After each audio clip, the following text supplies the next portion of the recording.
История начинается с того, что главный герой Тоя сражается со своими невестами. Их цель – два мифриловых гиганта. Тело мифриловых гигантов настолько твердое, что обычное оружие не может их повредить. Тоя телепортирует двух мифриловых гигантов на высоту 10 тысяч метров через портал. После того, как они падают, Тоя и его невесты по очереди атакуют общими усилиями. Им удается победить двух мифриловых гигантов. После возвращения домой Тою вызывает бог, которого сопровождает богиня и который спешит встретиться с ним. Боги хотят узнать о ситуации Тои. Тоя очень доволен своей нынешней жизнью и благодарен богам за то, что они подарили ему вторую жизнь.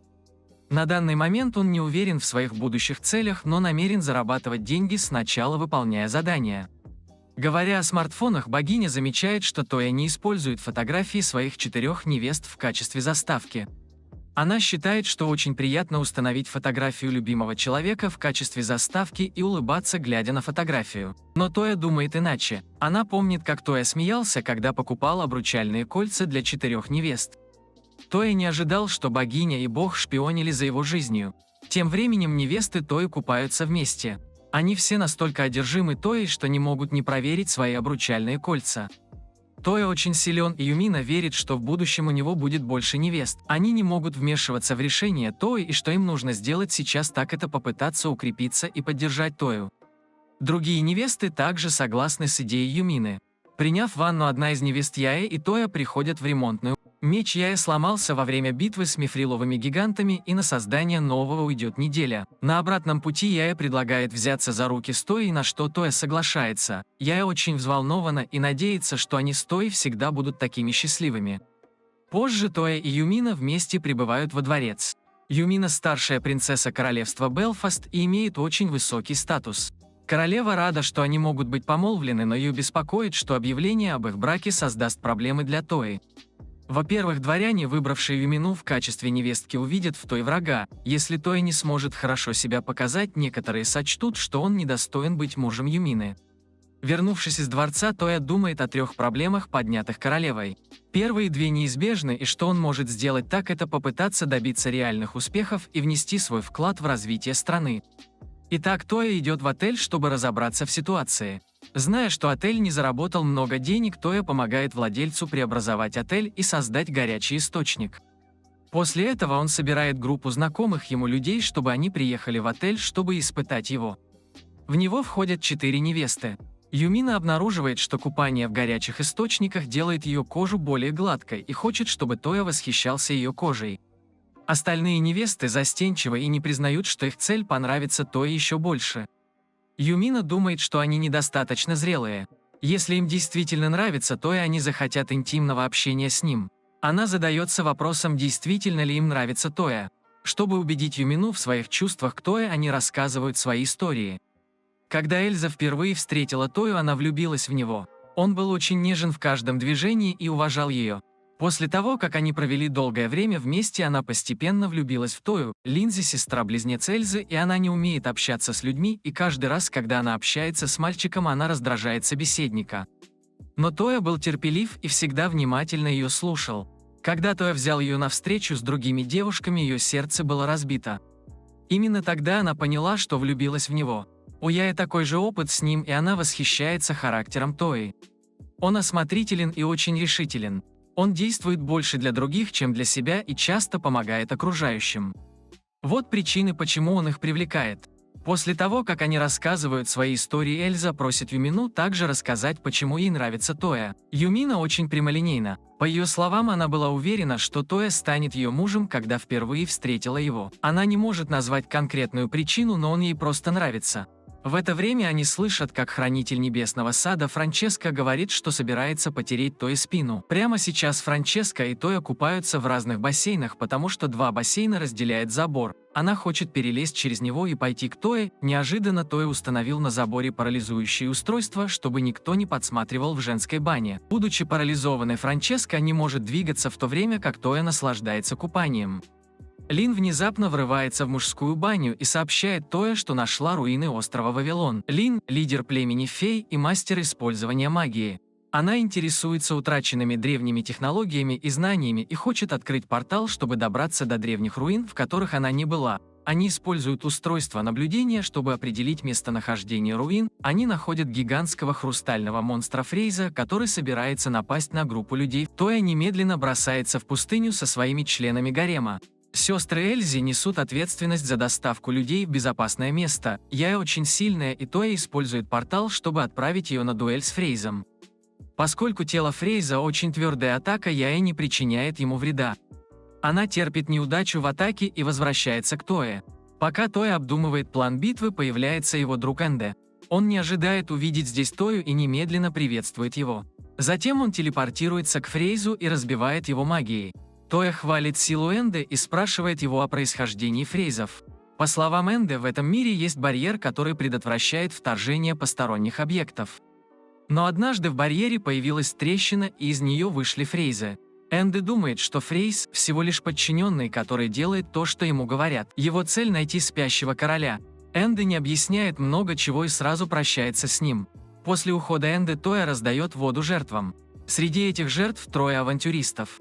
Кроме них все носят ошейники, которые являются символом рабов и означают, что они не могут ослушаться приказов своих хозяев. Если насильно снять ошейник, они пострадают от сильной боли и, может, даже умрут, потому что их владелец мертв, у них нет возможности снять ошейник. Трое искателей приключений очень симпатизируют им и намерены помочь им сбежать за границу и найти способ снять ошейник. Тоя тоже им сочувствует. Используя магию мгновенного извлечения, он снимает ошейники, но их личность как рабов не может быть изменена, и они не могут вернуться в свои родные страны. Юмина, как первая принцесса, предлагает им присоединиться к королевству Белфаст. Они настолько ей благодарны, что преклоняют колено, чтобы поблагодарить ее. Тоя отправляет их домой и просит Франческу помочь им, прежде чем отправиться на руины острова Вавилон. Лин просит Тою объяснить свои отношения с Энде.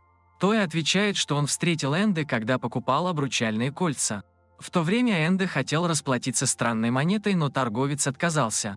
После того, как Тоя оплатил счет, он получил странную монету. Перед тем, как продолжить, хочу сказать, что вы можете поддержать мое творчество донатом. Все, кто задонатит любую сумму, будут появляться в начале каждого видео. Ссылку на донат можно найти в описании. Заранее спасибо. Тоя показывает монету. Франческа много знает о древних цивилизациях. Она узнала в монете серебряную монету Парфена, валюту, существовавшую 5000 лет назад. Лин считает, что Энде очень подозрителен. Он не только носит с собой древние монеты, но и может легко побеждать кристальных монстров. Эльза слышит, как Лин упоминает кристального монстра и пользуется возможностью спросить Тою, почему он знает, что зверя зовут Фрейз. Тоя сообщает им, что он получил сообщение от Регины. Регина создала 9 плавучих островов, Вавилон и Небесный сад. Одни из них, она жила 5000 лет назад и была гениальной женщиной-ученым древних цивилизаций.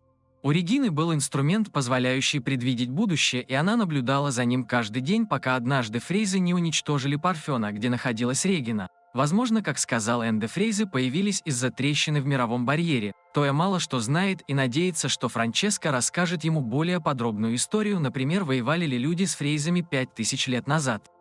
Ответ Франчески его сильно удивляет. Хотя это была тяжелая битва, люди и Фрейзы официально не участвовали в битве. Регина разработала оружие против Фрейзов, однопилотного гигантского мобильного робота под названием Фреймгир. Неожиданно к моменту изготовления оружия Фрейзы исчезли. Позже это оружие хранилось в одних из руин Вавилона, а именно ангар для транспортных средств. Если Тоя сможет его найти, он сможет получить это оружие. Итак, Тоя снова ведет членов своего гарема на поиски руин. Используя магию ветра, Лин обнаруживает руины под пустыней. Тоя первым входит в руины и находит внутри систему телепортации. Поскольку внутри руин магия недоступна, Тоя просит призванного зверя Кахаку сообщить остальным о его ситуации. Затем он попадает на другой плавучий остров Вавилон через систему телепортации. К сожалению, это не ангар для транспортных средств, Розетта — менеджер этого острова. Хотя Тоя совместимый человек, она все еще просит его пройти тест, который требует, чтобы Тоя встал на место и угадал цвет нижнего белья Розетты.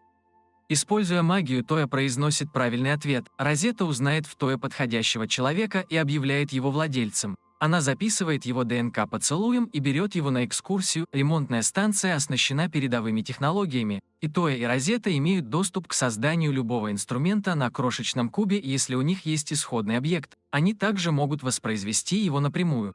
Тоя использует свой обычный автоматический пистолет и кусок мифрила, чтобы создать мифриловый пистолет. Единственное, что его разочаровывает, это то, что хотя Фрамгир и был сделан здесь, все готовые изделия были сложены в ангар, и он не сможет их получить после посещения этой станции. Тоя использует портал, чтобы привести сюда членов своего гарема, включая Франческу. Поскольку Тоя теперь является владельцем Небесного Сада и ремонтный, он решает объединить их в одно. Вернувшись в королевство Белфаст, Тоя создает рабочие места для людей из пустыни. Он делает много велосипедов и продает их торговцам по высоким ценам. После получения первоначального финансирования он открывает кафе. Как владелец кафе, Тоя пользуется популярностью у многих людей. В этот день Тоя и Юмина приходят в гильдию и принимают заказ на борьбу с кровавыми крабами. Пока они разговаривают с Прим, она просит Тою заказать доступную серию книг «Орден Розы». После выхода из гильдии Юмина что-то ему рассказывает. В последнее время очень популярны работы о гомоэротических отношениях в читальном кафе. Книги, которые упоминает Прим, также об этой теме. Автор книги – Релиэль, первая принцесса Империума Рефриза. Поскольку у Юмины с ней очень хорошие отношения, она знает, что Релиэль любит истории о гомоэротических отношениях и что она создала Орден Розы под псевдонимом. Невозможно понять предпочтение Релиэль. Тоя решает сначала вступить в бой с кровавыми крабами. Он и Юмина работают вместе и легко побеждают кровавых крабов. Возвращаясь в гильдию, чтобы сообщить о результате, Тоя говорит Прим, что собирается заказать книги и просит ее выбрать популярные произведения на ту же тему. Прим очень взволнована. Она немедленно идет общаться с другими девушками и составляет длинный список книг. Тоя приходит в книжный магазин со списком книг. Интересно, что он встречает здесь Релиэль. Релиэль собирается купить очень популярный роман о гомоэротических отношениях. Но книгу, которую она хочет, купил Тоя. Когда она узнала, что Тоя купил Орден Розы, она решает использовать подписанную книгу, чтобы обменяться. Когда она показывает, что является автором Ордена Розы, Тоя понимает, что это Релиэль, о которой упоминала Юмина, и выкрикивает ее имя. Релиэль шокирована еще больше, чем Тоя. Ее авторство было хорошо скрыто, и она не понимает, почему Тоя знает правду. Тоя объясняет, что он жених Юмины и что он узнал это от нее. Поскольку Тоя покупает много романов о гомоэротических отношениях, Релиэль неправильно понимает и думает, что ему нравятся мальчики, и она очень подозрительно относится к его настоящим отношениям с Юминой. Чтобы убедить ее, что ему нравятся девушки, он устраивает ей встречу с Юминой. Он также идет в ремонтную и копирует книгу, которую хочет Релиэль. После знакомства с Тоей у Релиэль появилось много вдохновения. Затем она пишет роман с участием Тои. Тоя стал настоящим гачименом. Welcome to the club, buddy. В этом романе Тоя творит много зла рыцарям, принцессам и принцам, чтобы захватить определенную страну. Когда Тоя читает об этом, он очень злится. После этого Тоя продолжает собирать книги. В этот день он приезжает в Империю Регулус покупать книги. В Империи происходит военный переворот, и на улицах творится хаос. Тоя встречает на улице раненого молодого человека и спешит залечить его раны с помощью магии. Чтобы остановить гражданскую войну, Тоя бросается во дворец. Он использует свой смартфон, чтобы искать нуждающихся людей, и обнаруживает третью принцессу Люсию. Он уничтожает солдат, напавших на Люсию, и залечивает ее раны. Люсия редко общается с мужчинами, и она очень нервничает при общении с Тоей. В это время к ней подбегает женщина-рыцарь имперских рыцарей. Зная, что Тоя овладел магией телепортации, она просит его телепортировать членов королевской семьи в безопасное место. Тоя удовлетворяет ее просьбу. Во главе с женщиной-рыцарем они приходят в спальню короля. Король без сознания из-за лидера повстанцев Базора. Базор – генерал королевства Регулус. Несколько дней назад у него были разногласия с королем. Он хотел напасть на королевство Белфаст, но король отказался. Базор очень амбициозный человек. Он 20 лет готовился к захвату королевства Белфаст. Он использовал преступников в качестве жертвы и заключил договор с демонами. Все те, кто пытается его остановить, его враги. Поскольку Тоя помогал королевской семье Регулуса, Базор очень зол на него. Он не только вызывает демонов, но также использует артефакты для поглощения маны Тои. В дополнение к этому у него также есть артефакт, используемый для защиты, и физические атаки не окажут на него никакого эффекта. Понимая, что победить Базора ему будет сложно, Тоя решает уйти с Люсией и ее отцом, а также с женщиной-рыцарем. Хотя он не может победить Базора, сейчас он использует магию, чтобы доставить неприятности Базору. Тоя забирает их домой и лечит. Затем он сообщает своим невестам о гражданской войне в королевстве Регулус. Учитывая, что Базор собирается напасть на королевство Белфаст, им нужно найти способ справиться с ним, поэтому он сообщает о Базоре королю Белфаста. Король разрабатывает план и просит Тою о помощи. Тоя принимает поручение короля. Когда он снова возвращается домой, король Регулуса проснулся и поблагодарил его. Тоя говорит ему не волноваться, поскольку они уже разработали стратегию против Базора. Люсия просит Тою найти ее брата. Тоя просит Люсию представить внешний вид ее брата. В то же время он применяет магию и читает ее воспоминания. Но он не ожидает, что брат Люсии – это тот молодой человек, которого он спас. Он использует свой телефон, чтобы определить местонахождение брата Люсии, и обнаруживает, что тот поселился в очень безопасном месте. После рассвета Тоя вместе со своими невестами проникает в королевство Регулус. Поскольку магия неэффективна против Базора и демонов, он разрабатывает два очень тщательно продуманных плана. В первом плане он накладывает магию на мифриловый меч и использует его, чтобы рубить демонов. Во втором плане он использует магию телепортации, чтобы отправить Базора в хранилище. На складе находится несколько слаймов, которые вызывают ужасный запах. После входа в пространство Базор теряет сознание из-за этого. С помощью Тои гражданская война в королевстве Регулус закончена, и король восстанавливает контроль над страной. Чтобы поблагодарить Тою, король решает выдать за него Люсию. Юмина очень рада. Она давно поняла, что Люсии нравится Тоя, поэтому она заранее спросила мнение других невест и обнаружила, что все они поддерживают брак Тои с Люсией. Люсия становится пятой невестой Тои, как она того желает, и чувствует себя очень счастливой. Короли королевств Белфаст и Регулус решают отдать часть своих земель Тоя, чтобы вознаградить его. Другими словами, Тоя станет королем этой территории. Тоя принимает их доброту и называет свое королевство Брунгильда. Дальше он собирается планировать урбанизацию. Когда Тоя и его невесты обсуждают дизайн замка, Розетта знакомит их с еще одной функцией ремонтной. Помимо копирования, она также имеет функцию автоматического преобразования. Если материалы подготовлены, трансформацию можно завершить за 3 дня. В целях экономии материалов Люсия предлагает использовать материалы из заброшенных замков. Идея всем нравится, их совместными усилиями быстро строится. После основания королевства Брунгильды король империи Рефриза обращается к Тое с просьбой об установлении дипломатических отношений. Он также предлагает Тое устроить прием, чтобы развлечь королей Запада.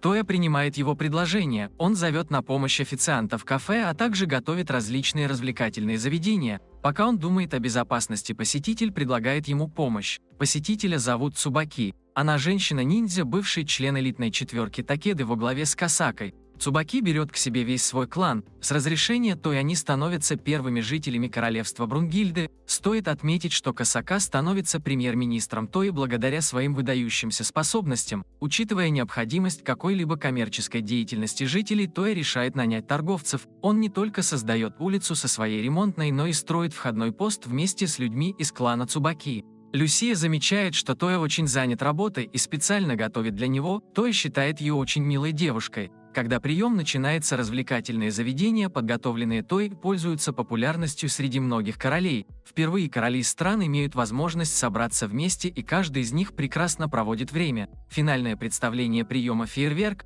Наслаждаясь фейерверком, Люсия благодарит Тою. С момента встречи с ним она прекрасно проводит время каждый день. Тоя пользуется возможностью, чтобы подарить Люсии обручальное кольцо. После приема Тоя и члены его гарема вновь отправляются в путешествие на поиски руин Вавилона. К счастью, они находят реликвию в королевстве Эльфрау. Как и в прошлый раз, Тоя первым входит в руины, а затем находит алхимическую лабораторию, администратора которой зовут Флора. Поскольку у Тои уже есть сад и ремонтная Флора узнала в нем подходящего человека, но все же просит Тою пройти тест, включающий прикосновение к ее телу. Тоя не ожидает, что Флора окажется такой же извращенной, как Розетта, и очень нервничает. Флора объявляет, что Тоя стал владельцем алхимической лаборатории и записывает его ДНК поцелуем. Сразу после этого Флора берет Тою в алхимическую лабораторию, которая представляет собой объект, используемый для объединения различных веществ и магии для создания новых предметов, например, зелий, которое лечит раны и так далее.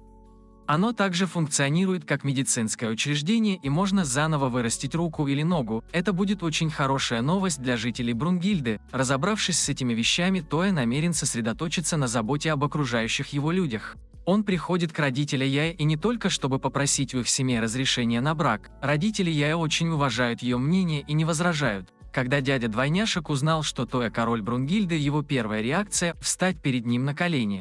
Позже, когда Тоя узнает, что в родном городе близнецов появились громомедведи, он помогает их уничтожить. Ожидая, пока гильдия искателей приключений разберется с громовыми медведями, Тоя встречает Энде. Ему очень любопытны Фрейзы, и он надеется, что Энде развеет его замешательство. Энде не может рассказать ему все подробности того, что произошло, говоря только часть правды. Фрейзы не принадлежат этому миру, и они пришли в этот мир, чтобы найти ядро короля. Это ядро спрятано в теле случайного человека и издает уникальный слабый звук. Поскольку этот звук заглушается сердцебиением носителя, они не слышат звук и могут заставить сердцебиение исчезнуть, только убивая. Вот почему армия Фрейзов напала на человечество 5000 лет назад. Но по какой-то причине барьер мира восстановлен, и Фрейзы не смогли снова войти в мир людей. Тогда задачей Энды было уничтожить оставшиеся Фрейзы. Неожиданно 5000 лет спустя трещины возникают снова. Это все, что Энды может сказать Тое. Прежде чем Энды уходит, Тое спрашивает его, кто он. Энды отвечает, что он путешественник. Тое беспокоится, что Фрейзы нападут на его королевство. Чтобы противостоять Фрейзам, он консультируется с Розеттой по поводу фреймгиров. Розетта говорит Тое, что материалы, необходимые для изготовления фреймгир, огромны и сложные, и они могут производить только одну в день.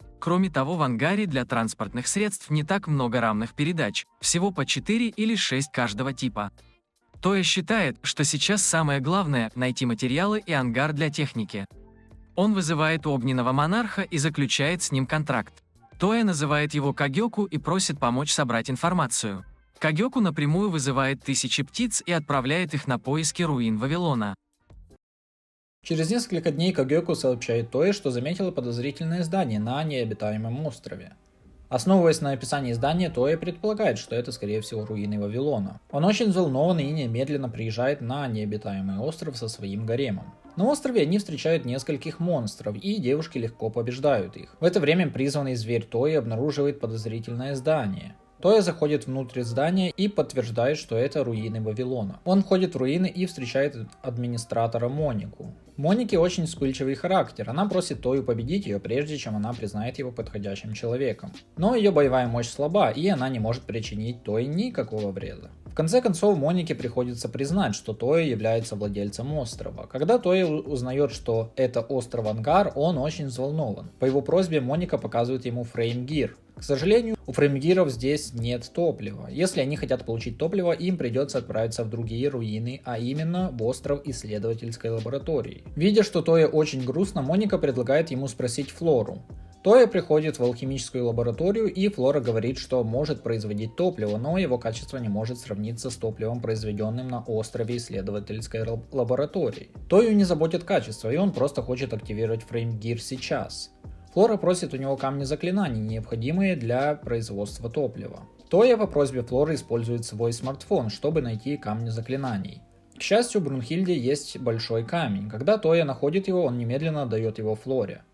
Пока Флора занимается добычей топлива, Тое приходит на остров Ангар, чтобы проверить фреймгир. Розетта в компании Моники проверяет состояние острова. После встречи с Тоей, Розетта приглашает его на место пилота. Садясь, он с нетерпением ждет того дня, когда будет изготовлено топливо. Чтобы Тое заранее привык к фреймгиру, Моника достает 2 машины виртуальной реальности и проводит настоящую боевую подготовку. На изготовление топлива уходит месяц, и Тое копирует множество машин виртуальной реальности в мастерской, чтобы девушки и жители города могли испытать это. Кроме того, мастерская также ежедневно производит фреймгиры. Каждому жителю требуется всего несколько месяцев, чтобы стать обладателем фреймгира. Суши внезапно прибывает в королевство Брунгильды. Суши — это двоюродная сестра Юмины, если кто забыл, и она также очень близка с Тоей. Но когда Суши предлагает жениться на ней, Тоя ошарашена этим. В это время прибывает Лайм, чтобы объяснить ситуацию. Забун, первый принц королевства Лихнея, влюбился в Суши с первого взгляда на банкете и сделал ей предложение. Забуну 30 лет, и он ненадежный человек. Лайм также против брака, поэтому Суши хочет, чтобы Тоя женился на ней. Она любит Тою и просто хочет выйти за него замуж. Тоя очень взволнован, но это вопрос между 3 странами, и он должен сначала проконсультироваться со своими невестами. Неожиданно все невесты поддерживают их брак и активно помогают найти решение. После обсуждения Тоя решает поговорить с отцом Суши, герцогом Артлинде. Он приходит в дом Суши и сообщает герцогу, что женится на Суши. Герцог думает, что это хороший способ отвергнуть Забуна. Когда брат Забуна Клауд приезжает в гости, герцог отказывается от предложения руки и сердца на том основании, что Суши и Тоя помолвлены. Неожиданно Клауд очень уважает Тою. Зная, что Тоя умеет телепортироваться, Клауд умоляет его спасти его мать. Оказывается, мать Клауда находится в заключении премьер-министра Вардака почти 10 лет. Королевство Лихнея в настоящее время находится под контролем Вардака. Ни Клауд, ни его отец не могут ему противостоять. Вардак намерен объявить о престолонаследии Забуна одновременно с объявлением о бракосочетании. Герцог очень недоволен действиями Вардака. Он считает, что необходимо немедленно созвать экстренное совещание, чтобы упразднить Забуна и помочь Клауду занять трон. Когда начинается экстренное собрание, короли западных королевств выражают свою поддержку Клауду. Но они не хотят вмешиваться в эту политическую борьбу и оставляют задачу помощи Клауду Тое.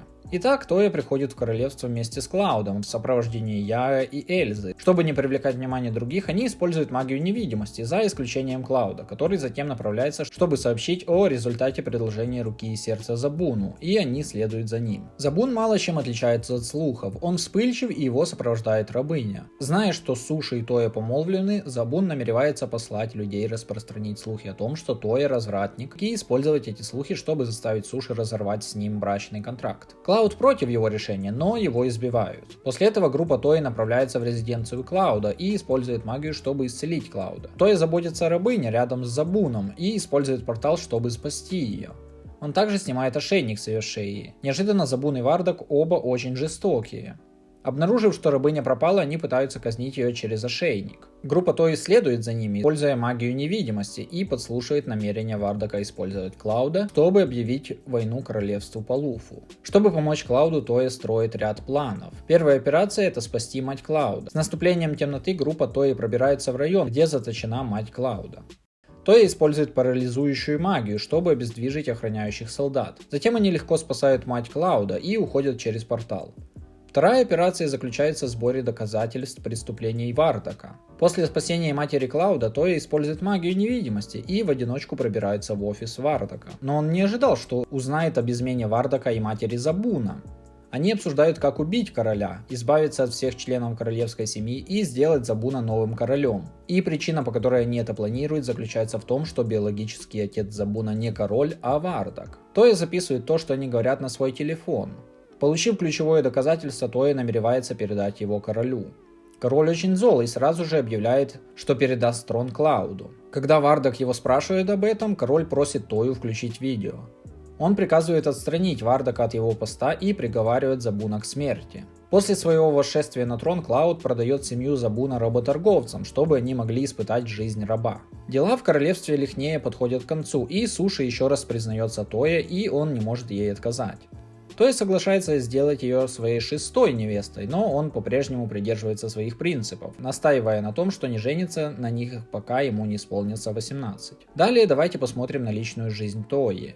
Он решает углубить свои отношения со своими 5 невестами. 6 отправляются в империю Рефриза на свидание. Их внимание привлекает афиша театрального представления. Когда они собираются пойти на представление, группа гангстеров останавливает их и требует денег, но невесты Тои легко их побеждают. Тоя проводит очень приятный день со своими невестами. Вечером перед ними внезапно появляется Суши. Она жалуется, что они пошли на свидание, не предупредив ее. В качестве компенсации Тоя позволяет ей встретиться с ним наедине. Суши решает пойти на свидание в королевстве Брунгильды. В день свидания они бродят по королевству и привлекают внимание многих жителей. Суши думает, что Тоя хороший король, и все его люди кажутся очень счастливыми. Ближе к концу свидания Флора сообщает Тое, что топливо готово. Тоя немедленно заполняет фреймгир топливом для тест-драйва со своими невестами. Фреймгиром легче манипулировать, чем ожидалось. Даже если у них нет маны, они справляются с этим очень хорошо. После тест-драйва Тоя приходит в мастерскую. Розетта использует фрагменты фрейзов, собранные Тоей, для изготовления мечей и хрустальных пуль. Она также сообщает Тое о проблемах, с которыми она столкнулась при создании фреймгиров. Материал под названием Орехалк заканчивается, и его необходимо пополнить как можно скорее. В поисках орехалкового голема Тоя проходит мимо королевства под названием Лестия.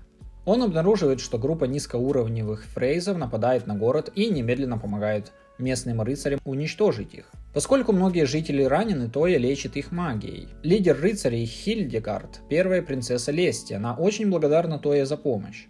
Однажды она слышала историю о том, как Тоя помогал странам решать проблемы, и восхищается им. Неожиданно Тоя думает, что Хильдегард тоже очень хороша в фехтовании, но у нее нет оружия, способного справиться с фрейзами. С ее разрешения Тоя забирает фрагменты фрейзов и дает ей несколько хрустальных мечей. Покинув королевство Лестия, Тоя находит орехалкового голема и уничтожает его. На обратном пути он встречает раненую девушку. Хотя он использует магию, чтобы исцелить ее, она впадает в кому. Тоя отвозит ее в алхимическую лабораторию для лечения. Девушка просыпается, но теряет прежние воспоминания. Поскольку у нее нет имени, Тоя дает ей временное имя – Сакура. Когда она выздоравливает, Тоя устраивает для нее комнату в замке и назначает Кагеоку охранником. В этот день Тоя слышит пение Сакуры в саду, и ее пение заставляет сердце Тои колотиться, вспоминая, что он давно не играл на пианино. Тоя решает аккомпанировать ей на фортепиано. Когда невесты Тои слышат это, им нравится музыка. После выступления Тоя встречает Прим в гильдии искателей приключений. Прим хочет, чтобы Тоя принял миссию по борьбе с катаблепасами, с которыми очень трудно бороться. Монстр выплевывает изо рта ядовитый дым, от которого растения засыхают, и его глаза очень устрашающие. Тот, кто встретится с ним взглядом, превратится в камень. В настоящее время 3 команды превращены в камни. Всего 13 искателей приключений. Если Тоя выполнит это задание, он получит высокую награду, которая привлекает Тою, и он принимает миссию. Перед миссией Тоя готовит оружие для своих невест и добавляет к их кольцам магию восстановления. Даже если они увидят Катаблепаса, им не о чем беспокоиться. После начала битвы Тоя использует свой меч, чтобы сразить Катаблепаса. Поскольку он смотрит ему в глаза, его ноги окаменели. Вскоре он применяет магию восстановления, но его обувь повреждена. Тоя приходит к выводу, что магия восстановления может только восстановить тело. В то же время Люсия случайно встречает Катаблепаса.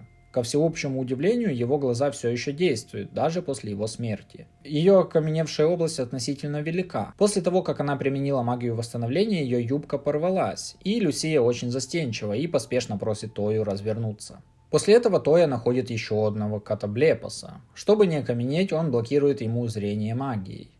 В конце концов, он успешно завершает миссию. Несколько дней спустя Тоя приглашает королей союзных королевств испытать машины виртуальной реальности. Фрейзы очень сильны. Недостаточно использовать только силу Брунгильды, чтобы победить их. И он хочет, чтобы люди во всем мире научились управлять фреймгирами. Пока Тоя занят подготовкой к битве с Фрейзами, в королевство Брунгильды внезапно прибывает богиня. Она ложно утверждает, что является сестрой Тои и разговаривает с ним наедине. Она интересуется личной жизнью Тои. В это время горничная сообщает Тое, что в Брунгильду час назад прибыл гонец Лестии. Тоя прибывает на тренировочную базу Ордена и встречает Хильдегард и ее дедушку. Тоя отводит их на поляну на окраине, чтобы продемонстрировать боевую мощь фреймгира. Поскольку они обеспокоены тем, что Тоя будет использовать фреймгиры для вторжения в другие страны, Тоя рассказывает им, что Фрейзы когда-то уничтожили древнюю цивилизацию. Чтобы не допустить повторения трагедии, он активировал фреймгиры. Он никогда не хотел вторгаться в другие страны. Если союзные королевства хотят сражаться со зверями или помочь в ликвидации последствий стихийных бедствий, он может одолжить им фреймгиры. Дед Хильдегард интересуется фреймгирами. Он хочет установить дипломатические отношения с Брунгильдой, но он не может принять это решение сам и вынужден вернуться и посоветоваться с сыном. Хильдегард хочет сразиться с сильнейшим фехтовальщиком Брунгильды. Тоя считает, что сильнейший фехтовальщик это Яя, и устраивает им поединок. Хотя победитель в этом соревновании еще не определен, Хильдегард очень восхищается Яя. К ее удивлению, Яя оказывается не рыцарем, а одной из невест Тои. Хильдегард влюбилась в Тою, когда впервые встретила его. Зная, что у Тои уже есть 6 невест, она чувствует себя очень опустошенно. Богиня и другие невесты наблюдают за битвой. Богиня видит мысли Хильдегард насквозь. Хильдегард застенчива и поспешно извиняется перед Яя. Неожиданно Яя не только не винит ее, но и предлагает стать 7-й невестой Тои. Другие невесты также очень поддерживают это. Хильдегард очень тронута и полна решимости выйти замуж за Тою. Единственный человек, который возражает против этого, это дедушка Хильдегард. Согласно их национальной традиции, если Хильдегард хочет выйти замуж, она должна показать свою решимость. Итак, у них двое соревнования. У дедушки Хильдегард мощные навыки, из-за чего Хильдегард трудно сопротивляться. Чтобы помочь ей, Тоя намеренно использует свой телефон, чтобы показать дедушке фотографию красивой девушки. Его привлекает фотография, и он отвлекается. Хильдегард пользуется возможностью, чтобы победить своего дедушку. После этого Тоя обнаруживает одновременно 2 руины Вавилона. 347 лет назад 2 острова случайно соприкоснулись, и теперь вал и башня находятся на одном месте. Тоя встречает администратора бастиона. Ее зовут Леора. Зная, что Тоя уже владеет несколькими руинами, она не проверяет Тою и прямо объявляет его владельцем бастиона. Затем она берет Тою на встречу с Ноэль, администратором башни, спящей у дерева. Леора просит Тою принести немного еды, что будет ее. У Ноэль очень простая просьба. Если Тоя сможет обеспечить ее едой и жильем, она признает, что он подходящий человек. Тоя соглашается на условия Ноэль. После этого Ноэль и Леора целуют Тою по очереди, записывая его ДНК. Поскольку Ноэль очень ленивая, Леора показывает башню. Башня — это центр Вавилона, способный притягивать магические частицы из воздуха и усиливать их и преобразовывать магическую энергию. Вал — это центральная опора защитной системы Вавилона. Она блокирует физические и магические атаки, и Тоя считает, что башня может помочь в создании фреймгиров, а также с нетерпением ждет защитных действий Бастиона. В то время как Тоя ведет свой гарем осматривать руины, Кахаку доставляет письмо, отправленное королем Белфаста. Он сообщает Тое, что мать Юмины вот-вот родит. Когда Тоя узнал об этом, он немедленно приезжает в Белфаст со своим гаремом. Король очень взволнован. Он приносит своего новорожденного ребенка на встречу с Тоей и просит дать ему имя. Подумав об этом, Тоя называет его Ямато. Рождение Ямато очень хорошая новость для Белфаста и Брунгильды.